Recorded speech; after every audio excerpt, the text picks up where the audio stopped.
सजयति हरिवंश चंद्र नामोच्चार वर्धित सदा सुबुद्धि रसिक अनन्य प्रधान सतो साधु मंडली मंडनो जयति।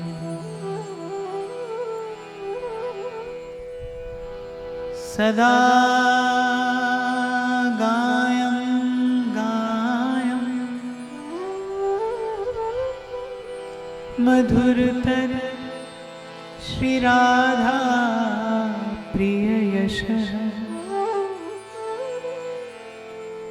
सदा सांद्रानंद नवरस श्री राधा रति कथा सदा स्थायं स्थायं नवनिवृत श्री राधा रतिवने सदा ध्यायं ध्यायं विवश्रिदे श्री राधा पद सुधा श्री राधा वल्लभो जयति श्री हित हरिवंश चंद्रो जयति श्री वृंदावनो विजयते सर्वभक्त चरण कमलेभ्यो नमो नमः।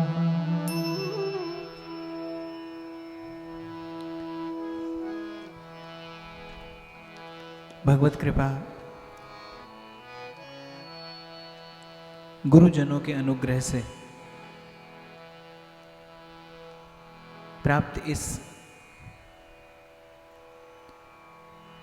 3 दिवसीय भाव यज्ञ में आप में प्रवेश करें। कुछ क्षणों के लिए मेरे साथ हरि नाम का उच्चारण कर लीजिए।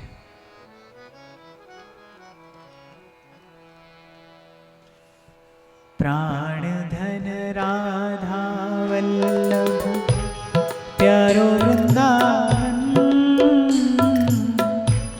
युगल प्रेम घन प्रिय सखी जन प्राण धन राधा वल्लभ प्यारो वृंदावन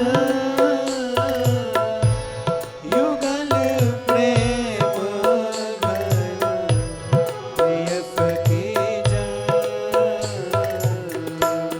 जीवन धन राधा वल्लभ प्यारो वृंदावन युगल प्रेम घन प्रिय सखी जन जीवन धन राधा वल्लभ प्यारो वृंदावन युगल प्रेम घन प्रिय सखी जन प्राण धन राधा वल्लभ प्यारो वृंदावन प्राण धन राधा वल्लभ प्यारो वृंदावन जीवन धन राधा वल्लभ प्यारो वृंदावन जीवन धन राधा वल्लभ प्यारो वृंदावन युगल धन प्रिय सखी जन प्राण धन राधा वल्लभ प्यारो वृंदावन युगल प्रेम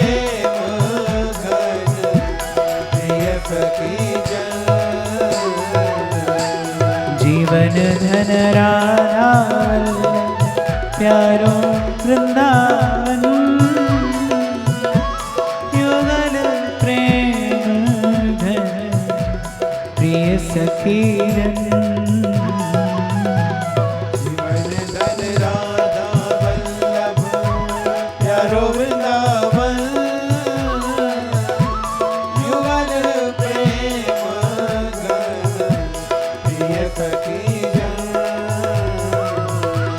प्राण धन राधा वल्लभ प्यारो वृंदावन प्राण धन राधा वल्लभ प्यारो वृंदावन जीवन धन राधा वल्लभ प्यारो वृंदावन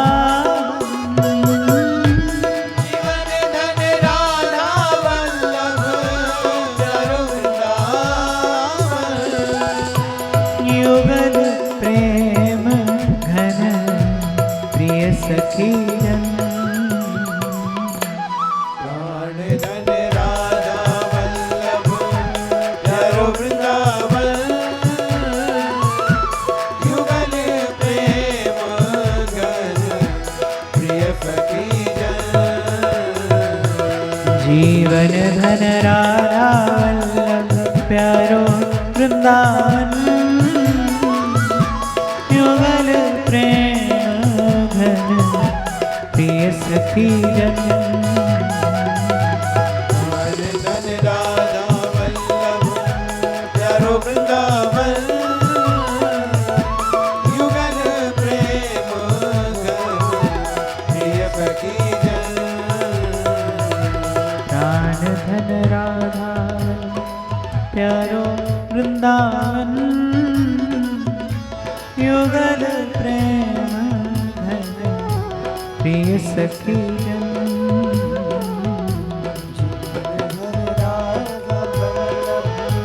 प्यारो वृंदावन युगल प्रेम प्रिय सखी जन श्री सद्गुरु चरणार बिंदो जयति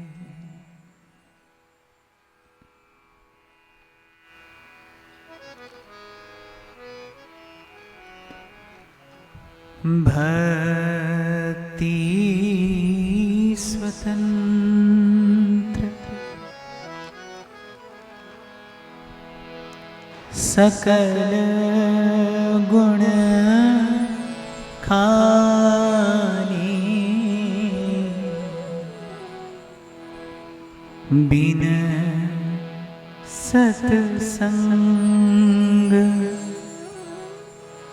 न पावे प्राणी भक्ति सुतन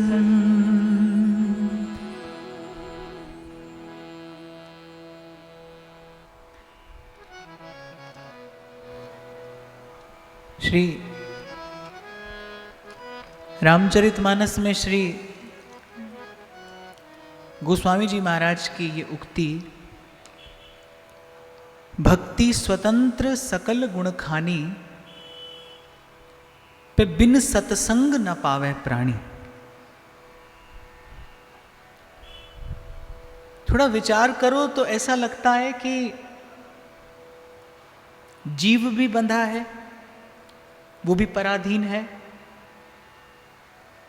और भगवान भी बंधे हैं, वो भी पराधीन है। भगवान ने स्वयं श्रीमद् भागवत में अपने मुख से कहा, अहम भक्त पराधीन है, मैं भक्त के अधीन हूं। तो जीव बंधा है माया के बंधन से, और भगवान बंधे हैं प्रेम के बंधन से। फिर स्वतंत्र कौन है, मुक्त कौन है? एक बात तो आपको मुझे माननी पड़ेगी, मानस में ही एक स्थान पर गोस्वामी जी कहते हैं, पराधीन सुपने हूं सुख नाही। जो व्यक्ति बंधा है उसको सुख नहीं है। जो व्यक्ति कारागार में पड़ा है, आप उसको सुंदर वस्त्र दो, उसको सुख नहीं है। आप उसको सुंदर भोजन दो, उसको कोई सुख नहीं है। वो आपसे कहेगा कि आपको मुझे कुछ देना है तो ये दीजिए कि मुझे कारागार से मुक्त कर दीजिए। कारागार में पड़े जीव को सुंदर से सुंदर वस्तु, श्रेष्ठ से श्रेष्ठ वस्तु भी सुख नहीं दे सकती। जब तक वो बंधन में है तब तक उसके लिए सुख नहीं है। गोस्वामी जी कह रहे हैं पराधीन सुपने हो सुख नहीं, उसको स्वप्न में भी सुख नहीं है। यहीं पर आकर आपसे मुझसे चूक होती है। मन बंधा है माया के बंधन से, मन बंधा है मोह के बंधन से, मन बंधा है आसक्ति के बंधन से, और आप और मैं संसार का साज सामान इकट्ठा करके सुखी होने का प्रयास करते हैं पर हो नहीं पाते।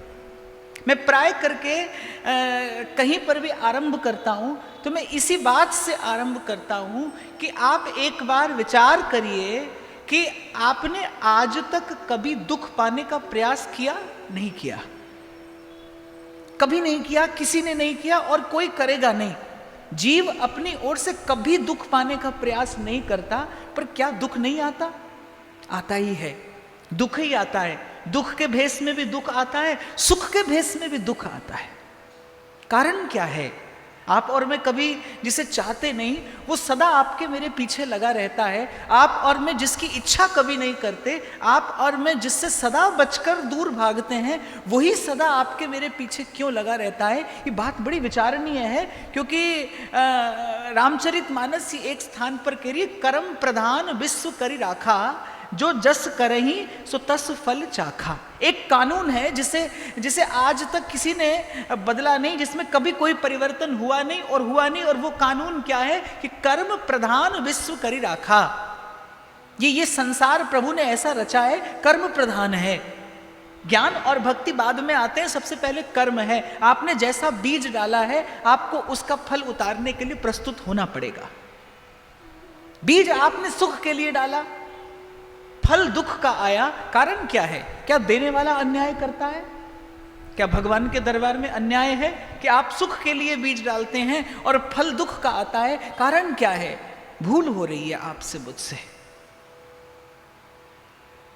तुलसी बाबा कह रहे पराधीन सुपने उस सुख नहीं। जब तक मन बंधा है, जब तक मन स्वतंत्र नहीं है, जब तक मन मुक्त नहीं है माया के, क्रोध के, अहंकार के, राग द्वेष के इस बंधन से, तब तक जीव को सुख नहीं है। तो मैं अपनी बात पर आऊं कि चार आदमी बंधे हों, क्या एक दूसरे को खोल सकते हैं? नहीं। बंधे को कौन खोलेगा? जो स्वतंत्र है। जो स्वतंत्र है वो किसी को बंधन मुक्त कर सकता है। जैसे सोए को कौन जगाता है? जो जागा है। आपको सुबह जगना हो तो आप किससे कहेंगे कि आपको जगाए? जो आपसे पहले जागता हो।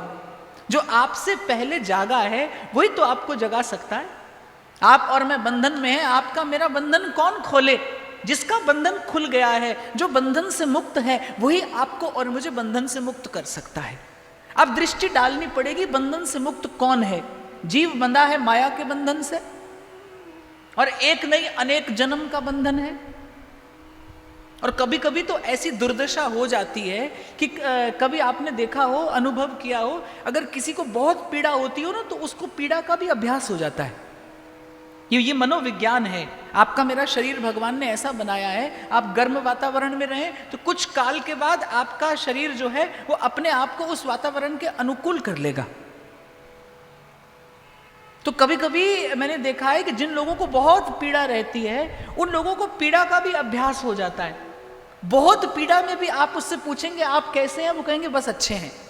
उन्हें पीड़ा का भी अभ्यास हो जाता है। ऐसे जन्म जन्म से संसार के बंधन में बंधे होने के कारण अब आपको और मुझे बंधन का भी अभ्यास हो गया है। अब आपको मुझे बंधन लगता नहीं, आप और मैं इसी बंधन में ही प्रसन्न है। संत को दया आती है आपको और मुझे देखकर।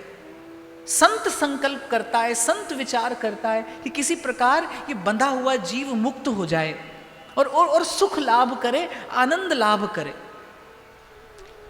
तो मैं कह रहा था कि जो बंधा है उसे कौन खोल सकता है? जो खुला है। जो स्वतंत्र है वो किसी को बंधन से मुक्त कर सकता है। अब दृष्टि डालो कि स्वतंत्र कौन है। आप और मैं बंधे हैं माया के बंधन से और भगवान बंधे हैं भक्त के प्रेम के बंधन से। तो गोस्वामी जी कहते हैं ना तो आप स्वयं को खोल सकते हैं और ना भगवान खोल सकते हैं। तो कौन खोलता है? तो तुलसी बाबा कहते हैं भक्ति स्वतंत्र सकल गुण खानी। भक्ति स्वतंत्र है, वो जीव को मुक्त कर सकती है। और भक्ति अर्थात भक्ति देखने जाओगे तो कहां देखोगे? भक्त के ही रूप में भक्ति प्रकट है। भक्त ही तो भक्ति का प्रकट वपु है। भक्त ही तो भक्ति का मूर्त स्वरूप है। भक्ति का गुण धर्म देखना हो तो पुस्तक पोथी में मिलेगा नहीं, ग्रंथ पंथ में मिलेगा नहीं। अगर भक्ति का दर्शन करना है तो सीधी सी बात है, अगर कृष्ण के प्रेम की अनुभूति करनी है तो आपको मुझे मीरा के पास जाना पड़ेगा। किसी पोथी या पुस्तक से कृष्ण प्रेम की जानकारी हो सकती है कि कृष्ण प्रेम कैसा होता है, कृष्ण प्रेम का गुण धर्म क्या है, लेकिन प्रकट में यदि कृष्ण प्रेम का दर्शन करना है तो आपको मुझे मीरा के पास जाना पड़ेगा। राम की भक्ति कैसी है इसका दर्शन करना है तो फिर पवन पुत्र में दर्शन करिए। सेवा का स्वरूप कैसा है, भक्ति का स्वरूप कैसा है, ये तो भक्त में दर्शन होता है। इसीलिए संत कहते हैं कि इस संसार में भक्त और भगवान, भक्ति और भगवान का अगर कोई प्रमाण है तो वो एकमात्र भक्त है। संत कहते हैं आत्मा और परमात्मा के मध्य में, आत्मा और परमात्मा के मध्य में जिस दिन महात्मा आता है उस दिन बात बनती है। संत लोग एक उदाहरण दिया करते हैं कि विभीषण जी लंका में भजन करते हैं। लंका अर्थात लंका नगरी कैसी है? निशाचरों की नगरी है। निशाचर रहते हैं वहां। निशाचर अर्थात जो भगवत विमुख है, जिसको भगवान नाम प्रिय नहीं लगता। आप भी इस कसौटी पर खुद को उतार लेना। वो तो ये टीवी वाले लोग आपको ऐसा दिखा देते हैं कि राक्षसों के बड़े बड़े दांत होते हैं, काला रंग होता है, पर वस्तुतः ऐसा नहीं होता।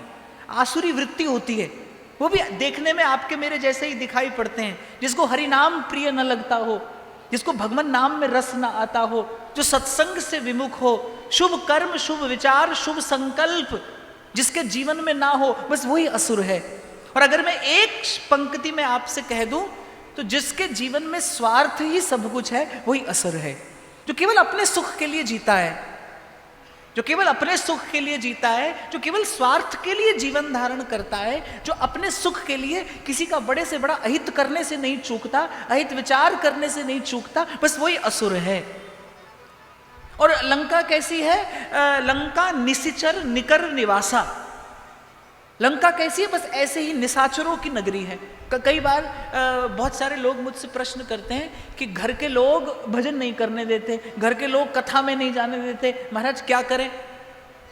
तो मैं कहता हूं घर के लोग भजन ना करने देते हो तो आप ऐसा विचार करना कि आप लंका नगरी में भजन कर रहे हैं। वहां भी विभीषण जी बिल्कुल इसी परिस्थिति में बेचारे भजन करते हैं। लुक छिपकर भगवान के नाम का कीर्तन करते हैं, लुक छिपकर भगवान का भजन करते हैं।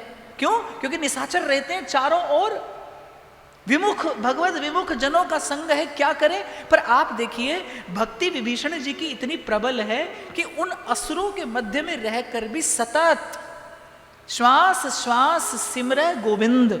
उन निशाचरों की नगरी में रहते हुए भी विभीषण जी का जीवन कैसा है? एक एक श्वास से भज श्री राम, भज श्री राम, श्री राम जय राम जय जय राम। सुमिरन नहीं छोड़ते, नाम का स्मरण नहीं छोड़ते। और आपने खूब सुना होगा, किसी ने बड़ा मधुर गाया है, सिमरिए नाम रूप बिन देखे,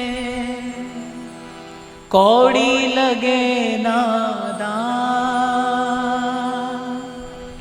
नाम के भाने खिंचे आएंगे आखिर एक दिन राम, राम से बड़ा राम का नाम, राम से बड़ा राम का नाम। सिमरिए नाम रूप बिन देखे, कौड़ी लगे न दाम।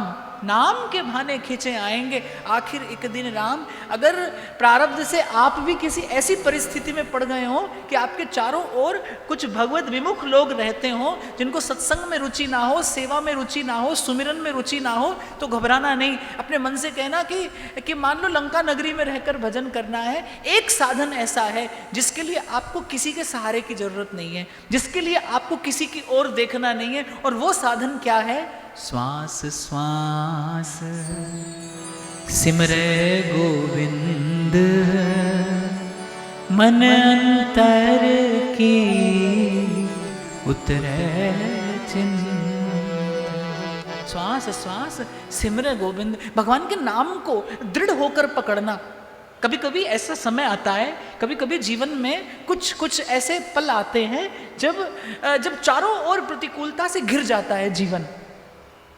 संतों का, भक्तों का चरित्र बताता है कितनी भी प्रतिकूलता हो, एक साधन ऐसा है जो आप सदा कर सकते हैं, जो आप सतत कर सकते हैं, जिसके लिए आपको किसी अन्य साधन की आवश्यकता नहीं है, और वो है हरि नाम का स्मरण। और नाम खींच कर लाता है आपके जीवन में, या तो नाम भक्त को खींच कर ले आएगा या भगवान को खींच कर ले आएगा। आप देखिए विभीषण जी के साथ बिल्कुल ऐसा हुआ निशाचरों की नगरी में, लेकिन विभीषण जी ने राम नाम नहीं छोड़ा, हरि नाम नहीं छोड़ा। और जब हनुमान जी लंका नगरी में डोल रहे थे जगदम्बा जानकी का पता लेने के लिए कि कहाँ है माँ, कहाँ जाकर उनका दर्शन करूं, तो बस ऐसे ही घूमते घूमते कान में, हनुमान जी के कान में स्वर पड़ा,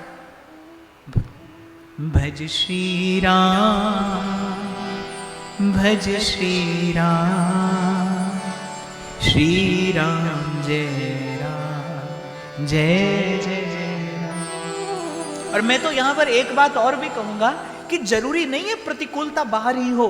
बहुत बार ऐसा भी होता है सब कुछ अनुकूल होता है फिर भी भजन नहीं होता। सब सुख हो, सब साधन हो और सब संपत्ति हो, परिस्थितियां आपके अनुकूल हो, तब भी भजन हो, ये कोई बहुत बड़ी बात नहीं है। और भक्तों की ओर देखोगे, इतिहास पर दृष्टि डालोगे, शास्त्र पुराण खोलकर देखोगे, तो यही देखने में आएगा कि बहुत सुख में भजन होता नहीं। दुख में सुमिरन सब करें, फिर सुख में करे न कोय। कबीर कहते हैं यही तो रोना है कि बहुत सुख हो फिर भी भजन नहीं होता। जो सुख में सुमिरन करे तो फिर दुख काहे को होए। बहुत सुख में भी भजन नहीं होता, बहुत सुविधा हो जीवन में, इसलिए भगवान अपने भक्त का ख्याल ऐसे ही रखते हैं। भगवान अपने भक्त का ख्याल ऐसे ही रखते हैं कि भक्त के जीवन में भगवान बहुत अधिक सुख नहीं आने देते, भक्त के जीवन में भगवान बहुत संपत्ति नहीं आने देते। किसी गाने वाले ने तो गाया है, अगर ये खुश हो जाए तो कदाई बख्श देते हैं, और नाराज हो तो बादशाही बख्श देते हैं, और अगर अपना बनाते हैं तो सब कुछ लूट लेते हैं। तो भक्त के जीवन में वैसे बहुत सुख भगवान रहने नहीं देते। मैं तो ये कह रहा था कि बाहर सब कुछ अनुकूल हो, सब सुख हो, सब साधन हो, सब संपत्ति हो। खूब देखे हैं मैंने ऐसे लोग, अपार धन संपत्ति है, नौकर चाकर हैं, सब सुख सुविधा है, सब कुछ अनुकूल है, फिर भी तुलसी पिछले पाप ते हरि चर्चा न सुहाए। जिह्वा पर हरि नाम नहीं आता। तो मुझे तो ऐसे लगता है कि अगर भजन के पथ पर आगे बढ़ना हो तो घबराने की आवश्यकता दुख से नहीं है, घबराने की आवश्यकता सुख से है। दो पंक्तियां स्मरण आ गई मुझे।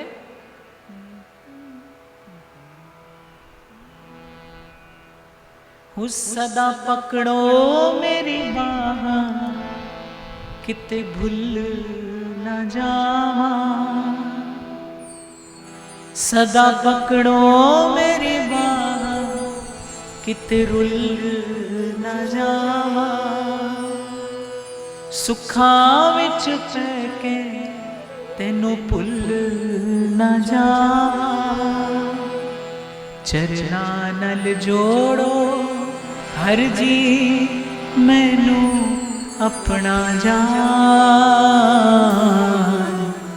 श्वासां दी माला नल सिमरा मैं तेरा नाम। श्वासां दी माला नल सिमरा मैं तेरा नाम। शरीर की दृष्टि से मेरी अवस्था इतनी नहीं है कि मैं आपको कुछ अपने अनुभव से बता सकूं, पर फिर भी प्रभु ने अपनी कृपा से संसार के बहुत रंग मुझे दिखाए।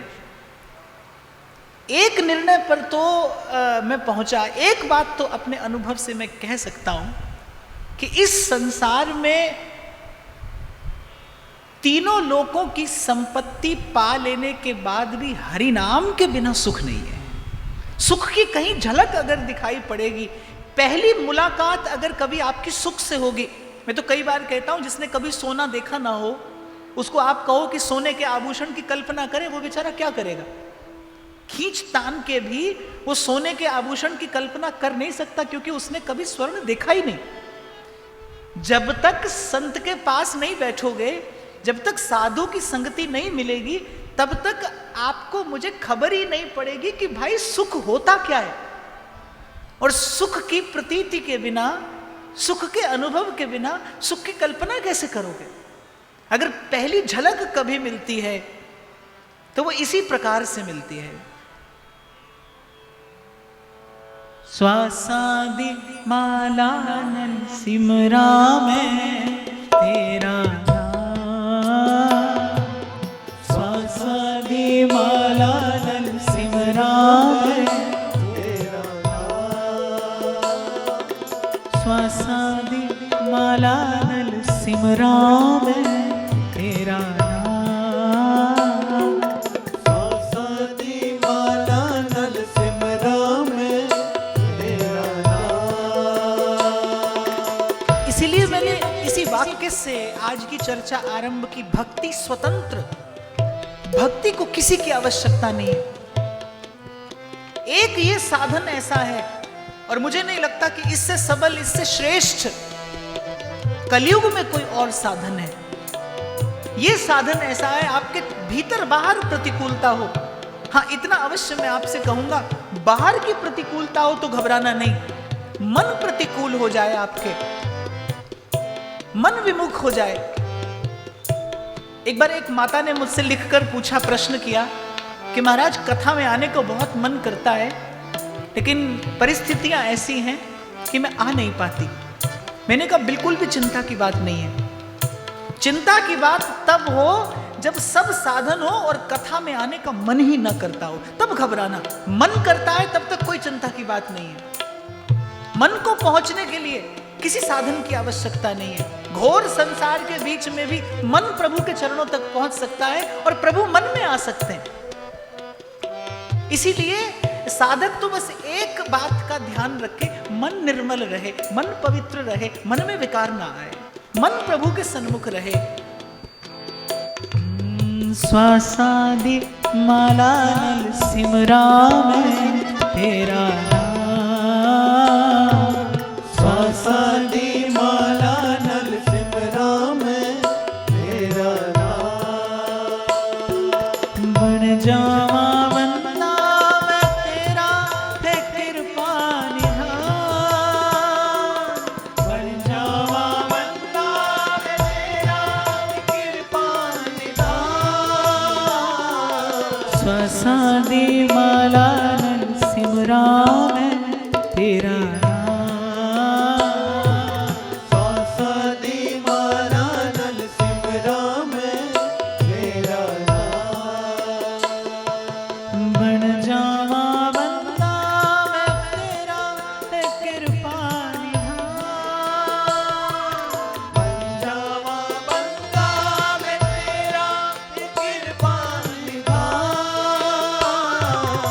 स्वासादि माला नल सिमरा में तेरा नाम।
सिमरा मैं तेरा नाम।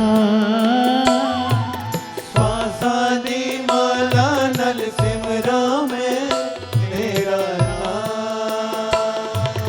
बन जावा बंदा मैं तेरा ते कृपा निधान। बन जावा बंदा मैं तेरा कृपा निधान। श्वासा दी माला